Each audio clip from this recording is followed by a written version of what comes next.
3 things your emotionally abusive partner does not want you to know. Emotional abuse is always so complex because it doesn't leave physical bruises. It leaves a ton of mental and emotional ones. But because they're not right in front of your face, because those wounds are not right in front of your face, it's so easy to question yourself, to question your experience, and to blame yourself, which keeps us stuck. You are stuck in an endless cycle of wishing that they were different, wishing who they once were. You are constantly fighting your logic that says run and your emotion that says we can't and that we love this person and the fear of being without them is unbearable. And it just leaves anybody in this situation so frightened of what the healing journey actually looks like. But what I like to do with my clients is arm them with as much knowledge, tools, and a map as possible. So we're not just talking about it over and over again and hoping that helps, that we're learning. And with that learning and with that knowledge, we can create actionable steps for change and healing.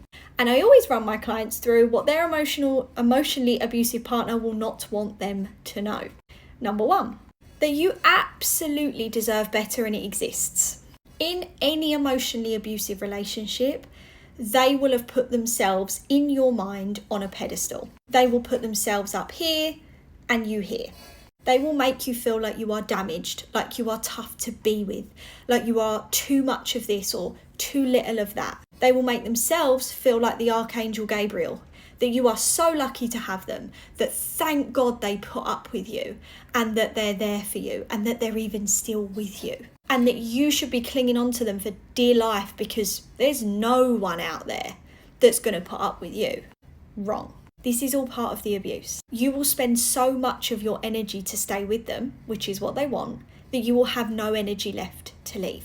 And that is also what they want. When you realise it's time to leave, your energy stores are depleted because you've been clinging on to barbed wire and bleeding for the last how long, based on their criticism of you, based on them knocking your self-esteem, making you feel not enough in whatever way that may be.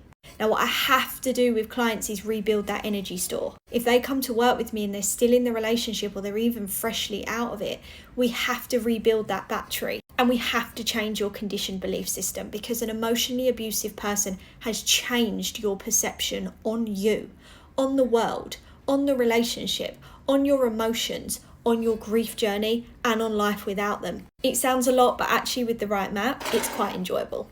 But we have to do that. Otherwise, you're trying to heal whilst you're running on empty. And what you're going to do, go back to the person that's made you believe that they recharge you, when actually they just deplete any stores that you've gathered up back to zero. They will never want you to know there is better out there, but there is. Number 2, the highs and lows that they create in this relationship is what's causing you to be addicted. And they know it. Now, do they all have a degree in neuroscience or holistic psychology or relational therapy? No, they may not know the science of it. But they know by putting you on this roller coaster that you are absolutely going to struggle to get off of it. And something so many of my clients will ask me is, do they know they're doing it? Are they meaning to do it? We're always looking for a reason that somehow they're not responsible for the way they're treating you. They know what they're doing.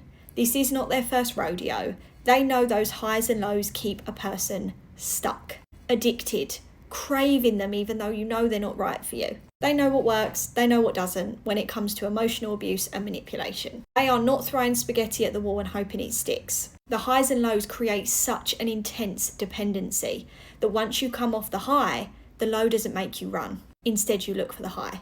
It's all about control. And what I have to do with clients is break that from a chemical perspective. This is the same as any chemical addiction or trauma bond, etc. So we have to look at the brain and say, okay, what does your brain need to break that chemical attachment? And there are so many tools and techniques we use for that. But without that, you will keep going back round this roundabout. And no matter what exit you take, you'll feel like you're going mad. You'll end up back on it.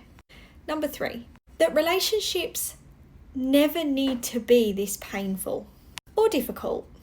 They will make you believe that this is normal. There will be consistent normalizing of their behavior and dynamic in this relationship. Consistent amounts of this is just what it is. This is just as good as it gets. This is just who I am, etc. This is not normal. And just because someone says it is and says it is 4 million times doesn't make it true. I could sit here now and say, the sky is silver. It's silver, it's silver. And I can say that to you for the next 400 years. But the reality is, when I look out right now, the sky is blue.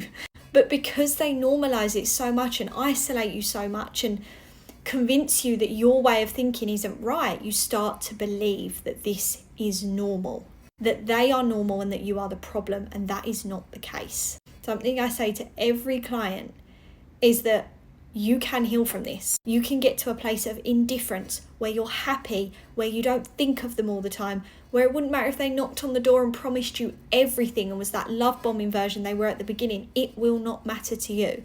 But you do need the psychological map, because emotional abuse is so complex.